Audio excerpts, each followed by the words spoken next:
தெரிந்து கொண்டார். இந்த உலகத்தில் என்னை யார் என்ன பண்ணா, தேவன் என்னை தெரிந்து கொண்டார்.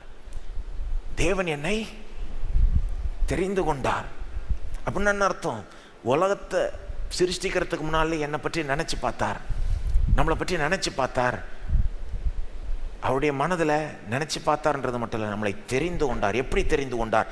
கிறிஸ்துவுக்குள் தெரிந்து கொண்டார். சொல்லுங்க, கிறிஸ்துவுக்குள் தெரிந்து கொண்டார். அப்படின்னா என்ன அர்த்தம்னா, அவருடைய மனதில் கிறிஸ்துவுக்குன்னு அப்போவே நம்மளை செலக்ட் பண்ணிட்டாராம்.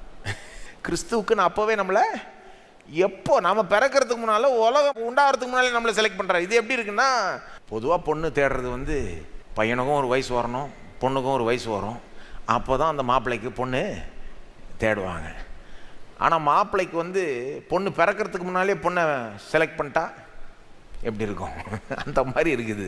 தேவன் நம்ம பிறக்கிறதுக்கு முன்னாலேயே, உலகம் உண்டாகிறதுக்கு முன்னாலேயே அவருடைய மாப்பிள்ளைக்கு, இயேசுக்கு நாம தான் மணவாட்டி என்பதை தெரிந்து கொண்டார். நம்மளை ஃபிக்ஸ் பண்ண, நம்மளை செலக்ட் பண்ணிட்டார், நம்மளை தெரிந்து கொண்டார். பாருங்க, நாம் அவரை தெரிந்து கொள்றதுக்கு முன்னாலே அவர் நம்மளை தெரிந்து கொண்டார்.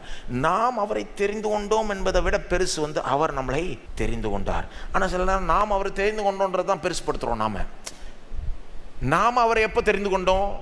நம்ம சொல்லுவோம் பொதுவாக, இத்தனாம் தேதி நான் இயேசு ஆண்டவராக ரட்சகராக ஏற்றுக்கொண்டேன், இத்தனாம் தேதி நான் பேப்டிசம் எடுத்தேன், அந்த நாளை பெருசாக நம்ம பேசுவோம். அது நல்ல நாள் தான், சூப்பரான நாள் தான், ஒத்துக்கிறேன், எல்லாம் ஓகே. ஆனால் அதை விட முக்கியம் அவர் உங்களை எத்தனாம் தேதிங்க தெரிந்து கொண்டார்?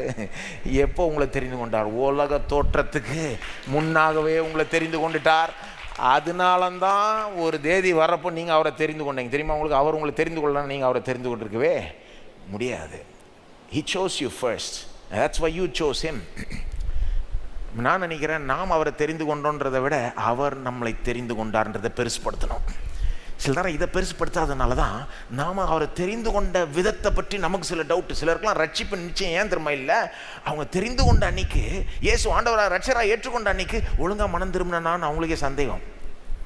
நான் ஒழுங்காக மனம் திரும்பினா, இந்த ஞானஸ்தானம் இருக்கிறப்போ ஒழுங்காக எடுத்தனா, ஒழுங்கா விசுவாசிச்சனா, ஒழுங்கா இயேசுவை உண்மையிலேயே ஆண்டவரை அறிக்கை செஞ்சனா, சந்தேகம். நான் உருப்படியாக தெரிந்து கொண்டனா, ஏன்னா எல்லாம் அவங்கள பொறுத்த வரைக்கும் அவங்க தெரிந்து கொள்றதுலே தான் இருக்குது விஷயம். அதான் பாருங்க, ஃபோக்கஸ் ரொம்ப ஓவராக அங்கே இருக்குது.